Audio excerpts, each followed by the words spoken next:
All right, Chargers fans. Well, if it's Friday, it is time for Chargers Live. For Chris Hayre, I'm Hayley Elwood, and we are here at Hogue Performance Center as the guys behind us get ready for the Week 4 match between the Los Angeles Chargers and the Philadelphia Eagles. And Chris, much like prior weeks, before we get into this matchup, let's rewind to last week. Yeah. The offense did not have a good day. Phillip Rivers did put the onus on himself with those 3 turnovers, but what did you see out of that game against the Chiefs?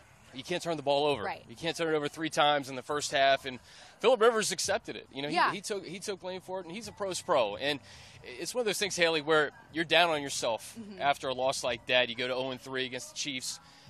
But the thing about the NFL, it's a new week. Yeah. And I think Phillip said it best. He's like, you kind of have these stages of, like, you want to get over it. And now it's focused. Your focus is on the Philadelphia Eagles trying to get your first win of the year, and I think these guys are excited about it. And this is a good opportunity to get in the win column. It is a new week, and one of the things that Melvin Gordon had said after the last game was that there hasn't been a game where all 3 phases of the football have come together as one. So if the offense has been on, the defense has been off. If the defense has been on, the offense has been off, much like the case was last week. Yep. How do they turn that around? Well, all 3 phases just have to get clicking. But there's going to be times, Hayley, where they're not all clicking, and one phase has to step up and do something. Right. And I think offensively, now you look at the first 3 weeks, 21 points, 17 points, 10 points. It's just not enough for this offense with all these weapons that they have, with Melvin Gordon in the backfield, the tight ends, these wide receivers, Phillip Rivers. They have to get going offensively, and I think this could be a get-right game for them. But Melvin Gordon's absolutely right. I mean, even his first half, 15 carries, 78 yards. Yeah. You got to be able to carry that over to the second half and finish, and you can't have the turnovers. He did, kind of go out, was dealing with some soreness in that game, but, hopes to obviously kind of get back to what he did in that first half coming this week. Now, who stood out to you? Because the defense looked really good last week. They did. Well, the M&Ms, we talked about Gordon with those 78 yards rushing in the first half. Melvin Ingram solidified that AFC Defensive Player of the Month performance with his 3 sacks against the Chiefs. I talked to Sean Merriman about it on the podcast this week. He just said there's this on switch with Melvin. We've always known he's a good player, but there's no off switch anymore. He's becoming an elite pass rusher in the league. He trails only DeMarcus Lawrence from Dallas for the league leading sacks, I think, with 5.5. So they're going to need to pressure Carson Wentz, him and Joey Bosa, with those talented tackles, Jason Peters and Lane Johnson with the Eagles. Yeah, he is, like you said, second in the NFL overall in sacks, first in the AFC. What I loved talking to him yesterday was sometimes guys get big contracts and then they rest on their laurels and they get complacent, and it's clear he's not doing that. No, I mean, when you get paid, you're right. I got paid. I'm good now. Yeah, I'm good. I made it. It's almost like Melvin's trying to prove his worth, and he certainly has. I mean, I think having Joey Bosa opposite him obviously is very helpful. When you have another disruptive pass rusher on the other side, you're going to get some opportunities, and Melvin's certainly taking advantage of every one of those. Absolutely. Now, as we said, the opponent this week are the Philadelphia Eagles. Yeah. An NFC opponent kind of unfamiliar, and actually this is the first game the Chargers played the NFC East this year, so this is their first NFC East opponent. But like I said, kind of unfamiliar, kind of interesting to game plan for a team like that, right? It is. Well, you only see them once every 4 years. Right. And the Eagles team that they saw 4 years ago, totally different. No, and that's the thing. Like, we look at trends and what happened in the past. It doesn't matter because the coaches are different, the players are different, and the AFC West has no favors playing the NFC East this year. We saw what the Redskins did to the Raiders on Sunday night. It was a thorough domination from start to finish. So these are tough games. But Phillip said it takes a while to get used to a, he said I could rip off the names of all these players in the Chiefs. He goes, the Eagles, it's a little bit more study. But one thing that's kind of interesting, Doug Peterson was the offensive coordinator in Kansas City under Andy Reid for 3 seasons. They just came off playing the Chiefs. And then Frank Wright was with the Chargers for 3 seasons. I think 2 as the offensive coordinator, 1 as the quarterback's coach.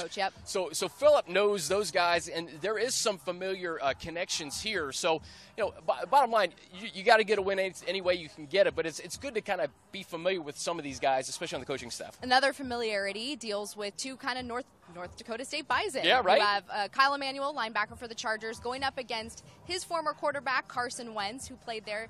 They won a few national championships together, FCS championships, I should say.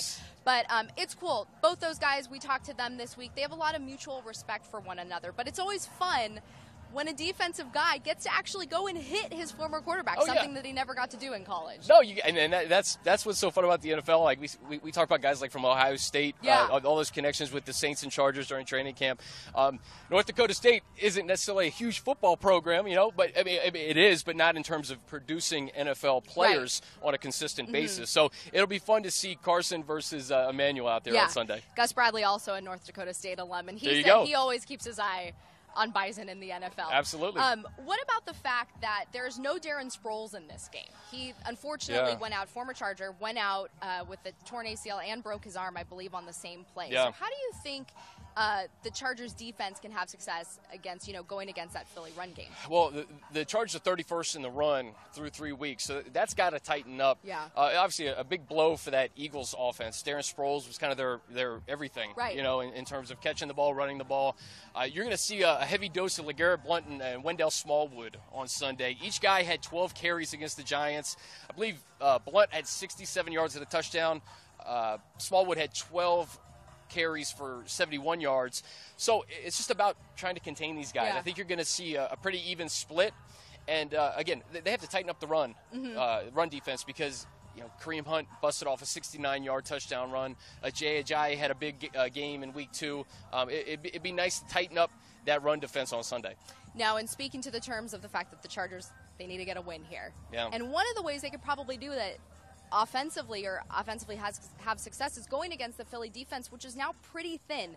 We learned this morning that Fletcher Cox, defensive tackle, will not play. He will not travel. He is out. A couple other guys are out. But what's your take on that? That's big. Yeah. I mean, not having Fletcher Cox in this football game, he's one of the best linemen in the NFL. Not to have him, not to have Ronald Darby, who is still out. He was hurt in week 1 against the Redskins.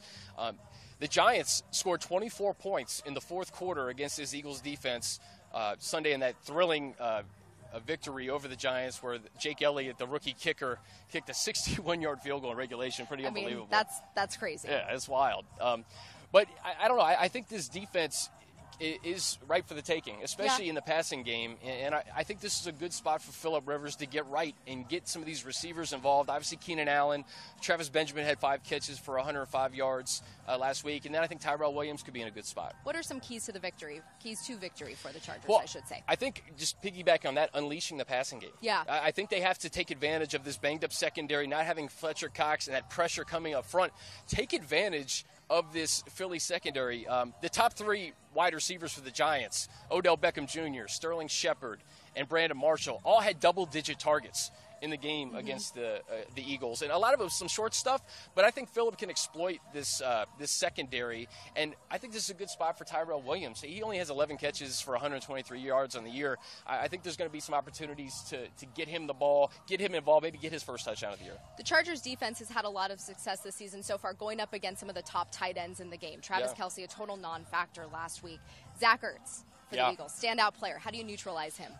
Well, I think do what you do against Travis Kelce, right? He had 1 catch for 1 yard last week, but Ertz is a little bit of a different animal. In Kansas City, they have a 3-headed attack with Hill, Kelce, and Kareem Hunt.